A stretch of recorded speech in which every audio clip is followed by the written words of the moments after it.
지금 오늘 할 교재 페이지가 127페이지입니다. 저희가 이제 기초성경 공부 시리즈 중에서 그리스도의 상속, 그리스도인의 상속에 대해서 우리가 무엇을 받을 것인지, 우리가 이 땅에 살면서 어떤 일을 해야 주님께서 주시는 그런 상속을 받을 것인지에 대해서 보고 있는데요.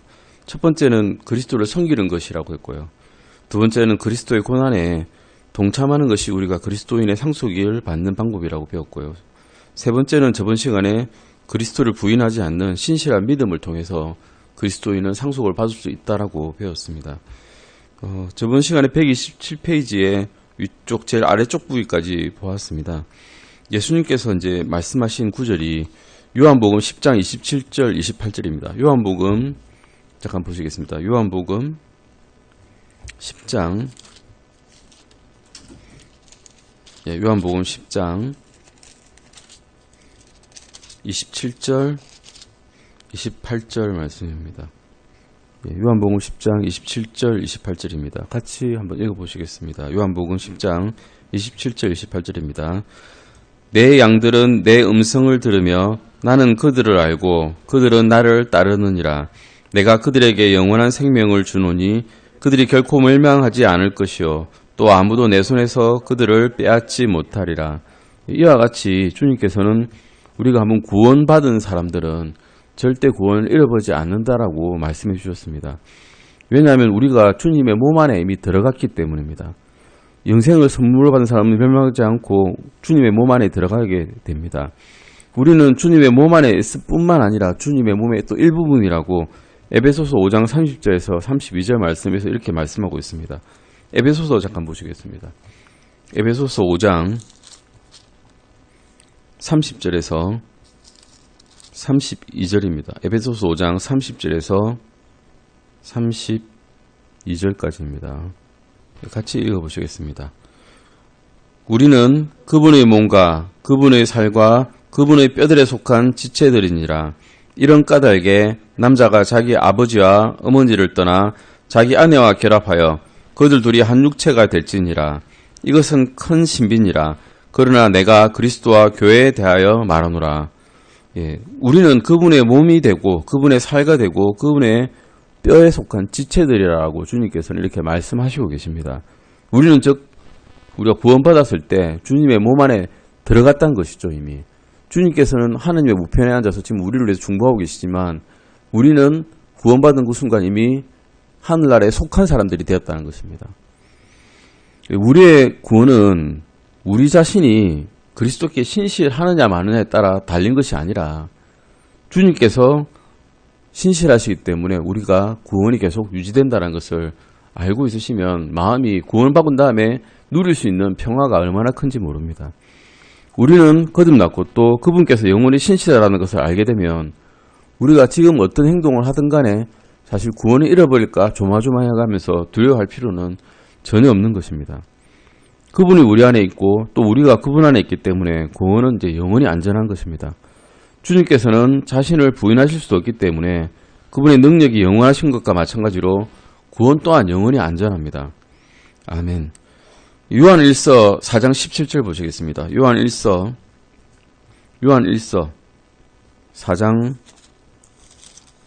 17절입니다. 요한1서 4장 17절입니다. 요한1서 4장 17절 말씀입니다. 같이 읽으시겠습니다. 이 점에서 우리의 사랑이 완전하게 되었나니 이것은 우리가 심판날에 담대함을 가지게 하려 함이라. 이는 그분께서 어떠하실 것 같이 우리도 이 세상에서 그러하기 때문이라. 그리스도와 함께 다스리기를 원한다면 그러면 구원을 받았습니다. 구원을 이미 받았습니다. 그런데 이 땅에서 우리의 일이 어떠한가에 따라서 우리가 그분의 상속을 받아서 그분과 함께 다스릴지 아니면 부끄러움 속에서 그냥 구원만 받는 것 같이 될 것인지 결정이 된다는 것입니다. 주님을 위해서 수고하기를 두려워하지 말고 주님을 위해서 수고하기를 노력해야 됩니다. 어려움이 오고요. 시험이 오고요. 박해가 오고 모욕이 옵니다. 근데 이것은 견뎌내야 될 우리의 부분이라는 것입니다.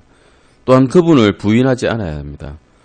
대만은 중도에 부인했습니다. 세상이 좋아서 세상으로 나간 바울의 동력자였기도 했던 사람은 데마였습니다. 하지만 그는 세상을 좋아해서 세상으로 갔다라고, 더 이상 나는 박해 못 받겠어, 더 이상 주님에서 모욕받기를 나는 이제 참지 못하겠어 해서 데마는 떠났습니다. 그가 구원을 잃어버렸다고 생각되지는 않습니다.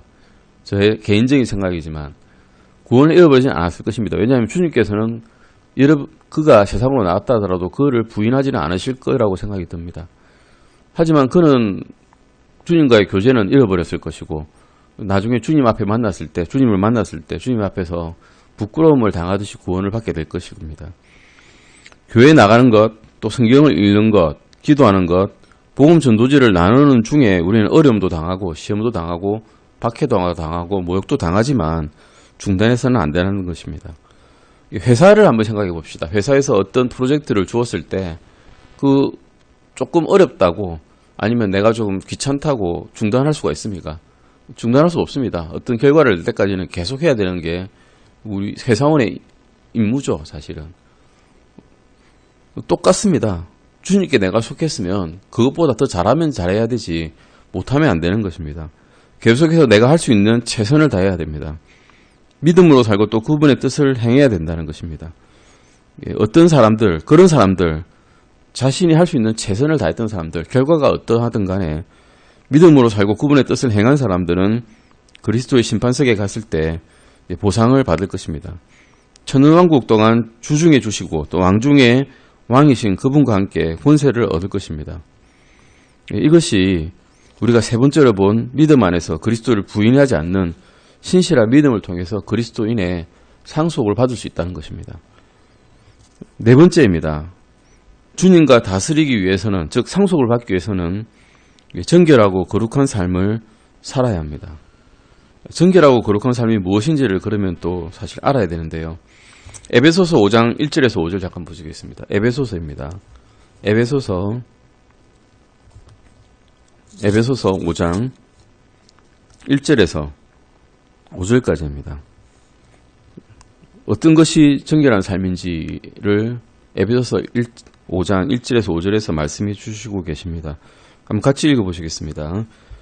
그러므로 너희는 사랑스러운 자녀로서 하나님을 따르는 자가 되고 그리스도께서 우리를 사랑하사 우리를 위해 자신을 향기로운 냄새의 헌물과 희생물로 하나님께 드리신 것 같이 사랑 안에서 걸으라. 오직 음행과 모든 부정한 것과 혹은 탐욕은 너희 가운데서 한 번이라도 그 이름조차 부르지 말라. 그것이 성도에게 합당하니라. 또한 추잡한 것이나 어리석은 이야기나 희롱하는 말도 적합하지 아니하니 하지 말고 오히려 감사하는 말을 하라. 너희가 이것을 알거니와 음행을 일삼는 자나 부정한 자나 탐욕을 부리는 자 곧 우상 숭배자는 결코 그리스도와 하나님의 왕국에서 아무 상속 유업도 받지 못하느니라. 아멘. 이것이 구원받은 성도들에게 합당한 삶이라는 제목으로 저희 수요 기도회에서 목사님께서 사실은 해주셨습니다. 한번 쭉 다 강해를 해주셨던 말씀이기 때문에 제가 잘 알고 있는 말씀 중에 하나입니다. 여러 가지 법이 있었죠. 그때 말씀해 주실 때 생명과 성령의 법, 자유의 법, 믿음의 법, 왕가의 법, 의의 법, 그리고 그리스도의 법들이 있었는데 여기가 지금 말씀하시는 것이 그리스도의 법에 대해서 말씀하시고 계신 것입니다. 우리가 법에 따라서 행동을 하고 살아야 어떤 징계를 받지 않습니다. 그리스도인 또한 그리스도인이 지켜야 할 법이 있는데 이것이 총체적으로 말씀해 주신 그 법입니다. 사랑스러운 자녀로서 하나님을 따르는 자가 될 때 음행과 부정한 것과 탐욕도 버리고 추잡한 것이나 어리석은 이야기나 희롱하는 말도 버리라는 것이고 음행을 일삼지 말고 부정한 자가 되지 말고 탐욕을 부리는 자나 우상 숭배자가 되지 말라라고 말씀하시고 계십니다. 그러면 우리가 탐욕을 부리는 자가 되거나 음행을 일삼는 자가 되거나 부정한 자가 되거나 우상 숭배자가 됐을 때 주님께서는 우리를 구원을 끊어버리시겠다고 하셨습니까? 그러지는 않으셨습니다. 정말 다양한 일입니다. 우리가 그렇게 되거든요. 사실은 살면서 돈을 사랑하게 되고 무언가를 탐욕을 부리게 되고 주님 아니고 다른 것을 사랑한 것이 다 우상 숭배라고 말씀하셨기 때문에 우상 숭배자가 되고 눈이 한 번이라도 음행한 것을 보면 여인을 보거나 무슨 상상이라도 한다면 그게 이제 간음하는 자가 되게 돼 있는데 그렇게 안 될 수가 없는데 이렇게 되면 구원을 난 못 주겠다 하시면 정말 곤란합니다. 그런데 그러지 않으시고 5절에서 보시면 결코 그리스도와 하나님의 영광에서 아무 상속유업도 받지 못한다라고 그냥 말씀해 주셨습니다. 구원은 주겠는데 상속유업이 없다. 그것만 해도 정말 감사한 일이긴 합니다만 이것을 받으려면 이 사는 삶 동안에 이렇게 그리스도의 법을 따라라고 말씀하시고 계신 것입니다. 중간에 사랑 안에서 걸으라고 하셨습니다. 걸으라는 말은 행동하라는 말씀이죠. 정말 그냥 뚜벅뚜벅 걸어가라 이 말이 아니라 이런 너가 사는 인생의 삶을 사는 동안에 이런 식으로 행동하고 살아라라고 말씀하시고 계신 것입니다. 새롭게 태어나는 거듭남을 통해서 하나님의 왕국에 우리는 들어갑니다. 또한 천년왕국에서 상속을 받기 위해서는 세상과 분리된 정결하고 거룩한 삶을 살라고 이렇게 강력하게 말씀하시고 계십니다. 우리는 육신의 정욕을 또한 부인해야 됩니다. 탐욕이란 말은 우리가 갖고 있지 않는 것들을 갖고 싶어하는 강력한 욕구를 말씀하고 있습니다. 그런데 주님께서는 이런 강력한 욕구에 대해서 이렇게 말씀해 주시고 계십니다. 골로새서 3장 2절 보시겠습니다. 골로새서 3장 2절입니다. 골로새서 3장 2절 말씀입니다. 같이 읽으시겠습니다. 위에 있는 것들에 너희의 애착을 두고 땅에 있는 것들에 두지 말라. 우리의 3장 2절 말씀이고요. 다시 두 번째 보시면 탐욕은 골로새서 3장 5절에 바로 밑에 또 말씀하고 계십니다. 3장 5절도 보시겠습니다. 같이 읽으시겠습니다. 그러므로 땅에 있는 너희 지체들을 죽이라. 그것들은 음행과 부정함과 무절제한 애정과 악한 욕정과 탐욕이니 탐욕은 우상숭배니라. 우상숭배 안에 모든 것이 사실 다 들어 있습니다. 무절제한 애정도 우상숭배가 될 수 있고요. 부정함도 사실 우상숭배가 될 수 있고, 악한 욕정과 무절제한 애정, 탐욕도 다 우상숭배라고 말씀하셨습니다. 하나님께서 제일 싫어하시는 게 사실은 나 위에 다른 신들을 섬기지 말라거든요. 근데 다른 신이 다 우상숭배 안에 들어가는 것입니다. 그래서 제가 좋아하는 어떤 다른 운동도 사실은 거기 너무 집착하게 되면 그 또한 우상숭배가 될 수 있다라고 말씀하고 계신 거죠. 에베소서 5장 5절 말씀, 골로새서 3장 5절 말씀을 보시면 탐심이 곧 우상숭배라고 말씀하고 계십니다. 우상의 정의를 이제 129페이지에서 잠깐 보시겠습니다. 129페이지에 보시면 우상숭배, 우상의 정의입니다. 우상의 정의를 잠깐 보시겠습니다. 페이지 129페이지입니다. 우상의 정의는 하나님이 아닌 사람에게서 나온 어떤 것들을 경배하는 것, 하나님보다 더 지나치게 집착하는 것, 이것이 이제 우상숭배라는 것입니다. 탐심이 문제가 있다면 그것은 바로 상속을 잃어버리게 합니다. 구원이 아니라 상속입니다. 천만다행입니다. 탐심을 부렸는데 구원을 잃어버렸다 이러면 정말 곤란합니다. 매일매일 구원을 잃어버리고 매일매일 구원을 찾기 위해서 또 헤매야 되는 일이 생기니까 정말 곤란한 일입니다. 하지만 다행히 주님께서는 상속만 잃어버리게 하시겠다라고 하셨습니다.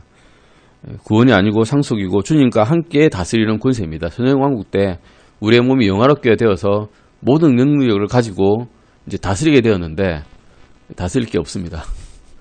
이 땅에도 없고 하늘에도 없고 그냥 주님 말씀하시는 것과 영원히 기뻐할 수는 있는데 주님과 영생을 사니까 기뻐할 수는 있는데 다스리는 것은 없는 것입니다. 다행히도 거기에는 시기와 질투와 미움이 없다 그럽니다. 내가 적게 다스린다고 해서 많이 다스리는 사람을 질투하거나 이런 건 없습니다. 우리 땅에 있는 일과 좀 다릅니다. 말씀하시기를 별의 권세가 있고 달의 권세가 있고 태양의 권세가 있는데 영광이 다 따로 있는데 달이 좀 빛이 작다고 달의 영광을 부러워하거나 질시하거나 태양의 영광을 질시하거나 이러지는 않습니다. 그 질시와 질투가 없으니까 그건 정말 다행입니다. 가진 게 적어도 기뻐를 할 수 있답니다. 그건 정말 좋은 일입니다. 이 세상에서 소유를 갖는 것이 나쁜 건 아니죠. 소유가 있어야 자식도 먹여 살리고 우리도 생활을 해 나갈 수 있습니다. 그런데 거기에 이제 집착하게 되면 오늘은 한 개 벌었는데 내일 두 개 더 벌어야 되고 더 많이 쌓아서 내가 세상에 과시를 하겠다라는 마음을 가지고 이제 생활을 하게 된다면 그것은 잘못이라고 말씀하고 계십니다. 그런 것이 있으면 주님 앞에서 모두 내어와야 되고요. 세상에 가지고 있는 모든 소유는 그리스도를 향한 사랑과 그분을 섬기는 것에 비교할 때 바울 사도도 모든 것은 그것은 배설물과 같다라고 이야기할 정도로 아는 사람, 주님에 대한 지식이 충만한 사람은 그렇게 이제 생각을 한다는 거죠. 예, 육신의 욕구가 삶을 지배하거나 거기에 돈과 시간과 열정을 낭비한다면 사실은 인생을 낭비하는 거라고 말씀하고 계십니다. 정말 주님께 향한 그런 필요한 일들을 하는데 인생을 쓰는 게 아니라 나의 필요에 의해서, 나의 욕구에 의해서만 이제 작동하는 그런 세상적인 사람이 되는 것이죠. 성령님의 욕구와는 전혀 반대의 일입니다. 성령님께서 이렇게 하고 싶어 하지 않으시거든요. 그런데 이제 성령님께서 말씀하시는 거를 귀를 탁 닫아버리는 거죠. 닫고, 주님 잠깐만요. 제가 할 일이 좀 있거든요. 제가 해야 될 일이 이거기 때문에 주님께서는 잠깐만 좀 조용해 주시기 바랍니다. 라고 이야기하는 겁니다. 그러면 성령님을 슬프게 하는 겁니다. 그것이. 성령의 욕구가 삶을 지배하게 하는 것이 주님께서 기뻐하시는 것입니다. 그리고 하나님께서 기뻐하시는 일이죠. 로마서 6장 11절에서 13절 잠깐 보시겠습니다. 로마서 6장 11절에서 13절입니다.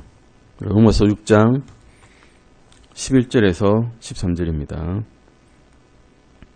우리가 살아가는 방식이 이렇게 된다는 것입니다. 같이 읽어보시겠습니다.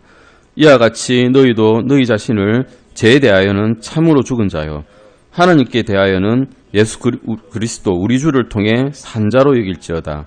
그러므로 너희는 죄가 너희의 죽을 몸 안에서 군림하지 못하게 하여 몸의 정욕 안에서 죄에게 순종하지 말고 또한 너희 지체를 불의의 도구로 죄에 내주지 말며 오직 너희 자신을 죽은 자들로부터 살아난 자로서 하나님께 드리고 너희 지체를 의의 도구로 하나님께 드리라.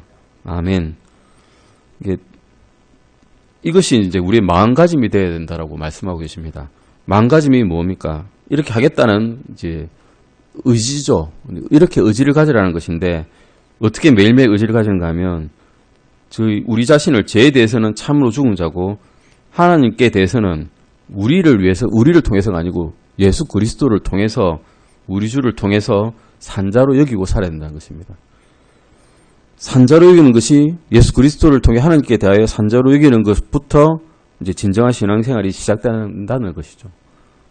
그런데 우리는 사실은 죄의 습관을 버리지 못하고 있을 때가 많습니다. 그래서 죄의 종이 아님에도 불구하고 죄의 종로로 사면서 살죠. 유혹하는 것으로부터 이기지 못하고 옛날에 했듯이 습관대로 그렇게 쭉 따라갑니다. 죄로부터 자유로워졌는데도 불구하고 죄를 이제 주인으로 섬기고 살 때가 있다는 것이죠. 이제는 자신을 죄에게로부터는 죽은 것으로 여겨야 되고 죄를 섬기면서 살지 말고 하나님의 영광을 위해서 살라고 주님께서는 이렇게 말씀하시고 계십니다. 그러므로 너희는 죄가 너희의 죽을 몸 안에서 군림하지 못하게 하여 몸의 정욕 안에서 죄에게 순종하지 말고라고 하고 있는데 우리는 죄에게 순종할 때가 많습니다. 사실은 제가 살짝만 귀에 속삭이면 즉각 죄에게 순종해서 납작 엎드리고 그대로 쫙 따라가 버릴 때가 많죠. 근데 그것은 우리 허락하기 나름입니다. 우리가 허락을 해야 죄가 우리를 지배할 수가 있거든요. 우리가 성령님께 순종하면 성령님의 말씀대로 사는 건데 그것도 우리가 허락해야 됩니다. 다 우리 의지에 따랐다는 것이죠. 책임은 우리가 그렇게 했기 때문에 우리가 져야 되는 것입니다. 성령님께서 책임을 질 것도 아니고 마귀가 책임을 질 것도 아닙니다. 마귀는 우리를 꼬실 수는 있습니다. 그런데 억지로 하기는 못합니다. 그래서 우리의 죄란 거죠. 전부 다. 우리가 지금 만약에 구원받고 난 다음에도 죄를 지으러 간다면 우리의 의지에 된 것 때문에 우리가 책임을, 우리의 행동에 대해서 주님께서 그리스도 심판석 앞에서 그것을 탓하실 것이라는 거죠. 회개 보고를 할 때 나일이 된다는 것입니다. 전부 다. 우리가 우리의 옛사람, 몸을 이제 죽은 것으로 여긴다면 이런 삶에서 아무 문제가 없습니다. 근데 갈등이 생깁니다. 육신의 욕구에 눈길이 갑니다. 이제 그럴 때면 이거 해야 되나 저거 해야 되나 갈팡질팡하면서 마음이 혼란해지는 것입니다. 깨끗한 삶에 대해서는 갈라디아서 5장에서 이렇게 언급을 하고 있습니다. 갈라디아서 5장 19절에서 21절 보시겠습니다. 갈라디아서 5장 19절에서 21절입니다. 갈라디아서 5장 19절에서 21절입니다. 같이 읽어보시겠습니다. 이제 육신의 행위들은 명백하니 이것들이라 곧 간음과 음행과 부정함과 세욕과 우상숭배와 마술과 증오와 불화와 경쟁과 진노와 다툼과 폭동과 이단파단과 시기와 살인과 술취함과 흥청됨과 또 그와 같은 것들이라. 내가 또한 전에 너희에게 말한 것 같이 이것들에 대하여 미리 너희에게 말하노니 그런 것들을 행하는 자들은 결코 하나님의 왕국을 상속받지 못하리라. 이것도 천만다행입니다. 구원을 잃어버린다 안 하셨거든요. 이런 것들을 행하는 자들도 다행히 예수 그리스도를 믿고 구원을 받았다면 구원은 받고 부끄러움 속에서 하나님 앞에서 회개복구를 할 것이지만 그리스도의 상속은 못 받는다. 하지만 구원은 잃어버리지 않을 것이다 라고 말씀해 주시고 계십니다. 이게 몇 가지 행위들인가 하면 17가지 행위입니다. 전부 다 세보면. 근데 성령의 열매는 9가지 열매가 있죠. 사랑과 기쁨과 화평과 오래 참은 부드러움 선한 믿음과 온유와 절제니라고 해서 9가지 성격을 가지고 있는데 한 가지 성격이 한 가지의 열매인데 9가지 성격을 가지고 있지만 이것들은 각각 따로따로 17가지의 불법의 행위들입니다. 이런 것들을 행하는 자들은 이런 것들이라고 하셨거든요. 이런 것들을 이 중에 하나라도 행하는 자들은 하나님의 왕국을 상속받지 못할 것입니다. 성경은 그런 것들을 행한 자는 구원을 잃고 지옥에 갈 것이라고 말하지 않았습니다. 다행입니다. 신자들을 대상, 믿는 자들을 대상으로 쓴 편지이기에 이런 일들을 행하는 자들은 결코 하나님의 왕국을 상속받지 못할 것이라고 이게 정의를 해놓은 것입니다. 구원을 잃어볼 것이다 라고 하지는 않으셨습니다. 21절에 나오는 상속이라는 말에 우리가 개혁된 성경을 쓰는 경우에는 구원을 잃어버린다라고 해석을 해버린 경우가 있거든요. 그러면 이제 매일매일이 괴로워지는 겁니다. 매일매일 투쟁하는데 하나님 위해서 죽도록 살아가는데 오늘 하루 질투를 했다. 오늘 하루 분을 내었다. 오늘 하루 술을 마셨다. 이러면 그때부터 고민되는 겁니다. 이제 주일에 가서 어떻게 이게 해결을 할까? 목사님을 만나서 어떻게 이것을 해결해 볼까라는 고민을 계속 하게 되는 것이죠. 구원을 받는 기쁨을 누리지 못하고 계속 매일매일 속죄한다고 시간을 다 써버리게 되는 것입니다. 상속은 분명히 몫이라고 되어 있습니다. 상속은 주어지는 것이 아니라 노력해서 얻는 것입니다. 구원은 주어지는 것이었습니다. 거저 주는 은혜였었고 상속은 이제 노력이 필요한 것입니다. 포도원에 일꾼들은 가서 싹스를 받기 위해서는 노력을 해서 일을 해야 됩니다. 가만히 있다가 상속을 주는 삭스를 주는 주인은 아무도 없습니다. 이것은 구원에 대한 관한 말씀이 아닙니다. 더욱이 이 구절에서 하나님의 왕국이 문자적이요 눈에 보이는 왕국으로 언급이 되어 있습니다. 골로새서 3장 24절 보시겠습니다. 골로새서 3장 24절입니다. 골로새서 3장 24절입니다. 같이 읽어보시겠습니다. 너희가 상속 유업의 보상을 주에게서 받을 줄 아나니 너희는 주 그리스도를 섬기느니라. 주 그리스도를 섬기는 자, 주 그리스도를 사랑하는 자, 주 그리스도의 일을 행하는 자는 상속 유업의 보상을 받는다라고 말씀하고 계십니다. 일을 해야 받는 것입니다. 이것은. 그러면 우리가 이 육신의 일들에 대해서 한 가지 좀 따져보겠습니다. 육신의 일을 행하는 자는 그리스도의 상속을 받을 수 없다라고 분명히 말씀하고 있는데 이 육신의 일들이 17가지가 어떤 일들이기에 우리가 주님께서 싫어하시는지를 알아야 또 피할 수가 있으니까 130페이지에 보시면 육신의 일들이라고 나옵니다. 130페이지 보시겠습니다. 육신의 일들, 이제 육신의 일들은 명백하지라는 말씀을 읽을 수 있습니다. 명백하다는 말은 증거가 있거나 확실하며 쉽게 파악할 수 있다는 겁니다. 누가 봐도 알 수 있다는 거죠, 사실은. 그리스도인이 유심히 지켜보고 한 며칠을 뚫어지게 봐야 이게 육신의 일이구나 그런 게 아니라 주님을 믿지 않는 사람이라도 한눈에 봐도 알 수 있는 그런 일이 육신의 일이고 그게 명백하다는 것입니다. 다른 그리스도인들을 바라보면서 육신의 일들을 우리는 쉽게 바라볼 수 있습니다. 누가 이제 제가 밖에서 행동한 걸 보시면 이 사람이 육신의 일을 하는구나 라고 분명히 알 수 있는 겁니다. 제 안에도 충분히 알 수 있고요. 마찬가지로 우리의 삶 또한 그렇게 분명하게 보인다는 사실도 이제 기억을 해야 됩니다. 가리거나 부정을 해도 다 알 수 있습니다. 잠깐만 뒤져봐도 알 수 있는 거죠. 성령께서는 그런 것들을 지적하시고 우리의 삶에서 그런 것들을 제거해 주시도록 하시는데, 하라고 말씀하시는데 말을 안 들을 때가 있습니다. 귀를 탁 닫아버릴 때가 있는 거죠. 육신의 일들에 대해서는 분명한 인식을 가져야 됩니다. 이런 것들이 육신의 일입니다. 육신의 일들은 첫 번째 간음입니다. 간음 모르는 사람 아무도 없습니다. 분명한 불법이죠. 법적으로도 사실은 예전에 불법이었는데 세상이 어떻게 돌아가는지 이제 불법이 아닌 게 돼버렸습니다. 결혼한 두 사람이 자발적으로 다른 사람과 성적 관계를 갖는 것, 그것이 간음이고요. 두 번째는 음행입니다. 음행은 합법적이지 못한 행위로서 영적인 것과 육적인 것을 모두 다 포함합니다. 우상숭배도 사실은 음행에 속했죠. 구약 성서에 보면 우상숭배하는 것도 음행의 일을 했다라고 기록되어 있습니다. 결혼이란 테두리 내에서 하나님께서 정하신 방법이 아닌 다른 방법으로 맺어진 성적 행위도 불결한 성행위, 이런 것 또한 음행입니다. 근데 현 세대는 간음과 음행을 정상적인 또 합법적인 것으로 여깁니다. 우리 메디슨 카운트의 달이라는 영화 보신 적 있습니까? 사실은 유부남과 유부녀가 만나서 불륜을 겪는 하는 행위입니다. 근데 영화로 소설로 쓰였고 밀리언셀러가 되었고 영화도 아주 흥행한 영화죠. 근데 그게 이제 아주 아름답게 그려졌기 때문에 아름다운 것처럼 보이지만 불법입니다. 하나님은 여전히 받아들이지 않으시는 일이고, 그러니까 이것은 하나님의 거룩함을 정면으로 거스리는 것들입니다. 예. 혼외정사에 참여하는 그리스도인은 자신의 육신에 뿌린 대로 거두게 됩니다. 하나님의 법칙은 똑같습니다. 항상 옛날부터 그랬고 지금도 그렇습니다. 뿌린 대로 거둔다는 것입니다. 우리가 이 땅에서 뿌리면 하늘에서 거둘 것입니다. 그것이 하나님의 법칙입니다. 간증을 잃어버리게 되고 또한 순결을 잃어버리게 되고 양심을 잃어버리게 되고 제일 중요한 상속의 목 또한 잃어버리게 된다는 것입니다. 세 번째는 부정함입니다. 불결한 것이죠. 이것은 더러운 것이나 외설이나 추잡한 모든 것을 포함해서 도덕적, 성적 불결을 이야기합니다. 더러운 생각도 그렇고 더러운 말도 그렇고 선정적인 옷차림, 이런 것들이 모두 불결함의 목록에 기입됩니다. 여기 나오는 여자는 입는 옷으로 이렇게 이게 하면 요즘에 여자들이 이렇게 몰마에 맞습니다. 무슨 이런 시대에 맞지 않는 이야기를 하냐. 그런데 성경 말씀은 좀 다릅니다. 성경에서 말씀하시는 성령님의 생각은 다르다는 거죠.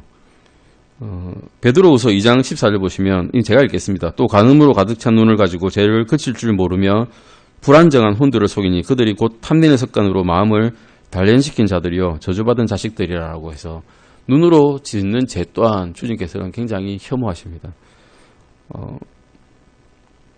욥기 31장 1절에 보시면 내가 내 눈과 언약을 맺었거늘 어찌하여 처녀를 생각하랴. 욥은 사실은 구약이 쓰여지기 더 전에 사람입니다. 제일 오래된 사람인데 이 사람이 생각하기를 내가 내 눈과 언약을 맺었는데 다른 사람을 생각하면 내 눈은 부정한 것이라고 이렇게 말을 한 거죠. 마태복음 5장 27에서 28절 말씀에서도 누구든지 여자를 보고 음욕을 품은 자는 이미 마음속으로 그녀와 간음하였느니라 라고, 이건 주님께서 말씀하신 겁니다. 제가 말한 것도 아니고 그 당시 율법자들이 말한 것도 아니고요. 바리새인들이 말한 것도 아니고 주님께서 직접 말씀하신 건데, 문제는 남자가 죄를 지었는데 여자도 같이 죄를 지은 거랍니다. 그녀와 함께 죄를 지었다고 하시거든요. 남자가 죄를 지었느니라 하지 않으시고 그녀와 함께 죄를 지었다. 마음의 음욕을 품게 만든 원인 제공자도 죄를 지었다라고 말씀하십니다. 제 의견이 아닙니다. 주님의 의견입니다. 이것은 성경 말씀이기 때문에 어떻게 반박을 할 수가 없습니다. 많은 그리스도인 자매들이 그리스도인 심판석에 설 때 이 죄 때문에 자신의 상속의 많은 부분이 없어지는 걸 보면 놀란다는 것이죠. 주님의 그리스도의 심판석에서 이렇게 하시면 억울하다라고 말씀하실 자매님들이 굉장히 많을 겁니다. 이 시대의 패션에 따랐을 뿐인데 라고 하실 겁니다. 그런데 주님은 또 이렇게 말씀하십니다. 네 번째는 세욕입니다. 주로 남자들한테 있는 일이죠. 성적으로 정도를 넘어 무절제하고 과도한 것입니다. 근데 요즘에는 이것을 섹시하다 그럽니다. 세욕이 있다 안 하고 섹시하다 그럽니다. 옛날에는 죄였는데 지금은 주류죠, 그냥. 5번은 우상숭배입니다. 사람이나 사물에 필요 이상으로 애착을 갖거나 헌신하는 것, 우상숭배라는 말을 광범위하게 적용되는 죄입니다. 성경을 통해 이미 살펴봤듯이 탐욕은 우상숭배입니다. 어떤 것을 하나님 앞에 두는 것을 우상숭배라고 할 수 있습니다. 다음에 열거하는 사항들이 우상숭배에 대한 의미를 더 이해할 수 있는 말입니다. 탐욕은 정의는 부 또는 소유에 대한 강렬한 욕구고요. 숭배는 어떤 사람이나 물건에 대해 정도를 넘어서는 존경심과 애착입니다. 아이돌을 숭배하죠, 요즘. 어린애들을. 누군지도 모르는 가수인데 열광을 합니다. 막 따라다니고 선물을 하고 집안이 가산이 탕진될 정도로 따라다니는 사람이 있습니다. 또 우상은 옛날 영어 사전의 정의에 따르면 유대인이나 기독교에서 사용되는 말로서 어떤 대상에 신성을 부여하는 형상 또는 하느님을 대신해서 인간의 애정과 경배를 차지하는 대상 따입니다. 이게 출애굽기에 보면 이제 금송아지죠, 금송아지. 예, 모세가 이제 그 산에 올라갔지 않습니까? 십계명 받으러 산에 와서 40일 동안 안 내려오니까 밑에 있는 이제 이스라엘 사람들은 불안하죠. 자기 지도자들이 없어졌고 하나님과 직접 소통한 자가 없으니까 이제 우리는 끝장났다 싶어서 대신에 아론에게 금송아지를 만들어 달라고 합니다. 아론은 또 자기가 2인자임에도 불구하고 따지보면 2인자 아니겠습니까? 모세 바로 다음인데 바로 그냥 금송아지 만들어냅니다. 이런 것들의 신성을 부여해가지고 그것을 따라가는 것, 그것이 이제 우상인 것입니다. 우상 숭배자라는 것은 우상이나 형상을 섬기는 자죠. 어떤 사람이나 물건을 헌신적으로 섬기고 경배하는 자가 우상 숭배자입니다. 근데 문제는 우리는 우상 숭배자가 될 수가 있습니까? 되면 안 되죠. 근데 우상 숭배가 된 사람이 있습니다. 대마처럼 떠난 사람도 있고요. 근데 구원을 받았으면 천만다행으로 아까 말씀드렸듯이 우상 숭배자가 됐다 하더라도 구원은 받습니다. 상속이 없습니다. 구주님 앞에서 부끄러움을 당합니다. 여섯 번째는 마법입니다. 악한 영들로부터 얻는 힘을 사용하는 자들, 흔히 마약을 사용해서 곤란하게 하는 자들이죠. 약이라는 뜻으로 팔맛이라고 우리 약국에 팔맛이 적혀 있죠. 그런데 그게 그리스어의 파마케어에서 유래됐다는 단어고 소스는 마법사들 있죠. 뭐 죽을 막 끓이다가 뭐에서 뭐 나오고 이런 사람들을 마법사들인데 뭐 해리포터 뭐 이런 거 있잖아요.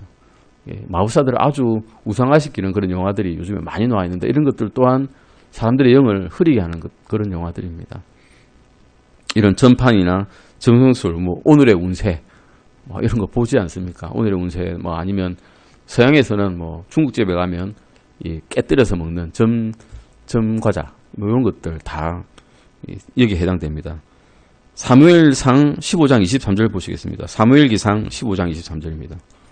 사무엘기상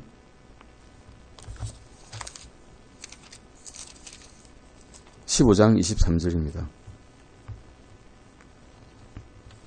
사무엘기상 15장 23절입니다. 같이 한번 읽어보시겠습니다. 거역하는 것은 마술죄와 같고 완고한 것은 불법과 우상숭배와 같나이다. 왕이 주의 말씀을 버렸으므로 그분께서도 왕을 버려 왕이 되지 못하게 하셨나이다 하더라. 우리가 왕같은 제사장이라고 주님께서 말씀하셨는데 우리가 마술죄를 하고 거역하고 불법을 저지르고 우상숭배하면 왕을 버리게 가지고 왕이 되지 못하게 하신답니다. 근데 다스릴 것이 없다는 거죠. 이런 것들이 주님께서 싫어하시는 것들, 이게 불법의 행위들입니다. 오늘은 여기까지 보시고 다음 시간에는 증오에 대해서 한번 알아보시겠습니다. 기도하시고 마치겠습니다.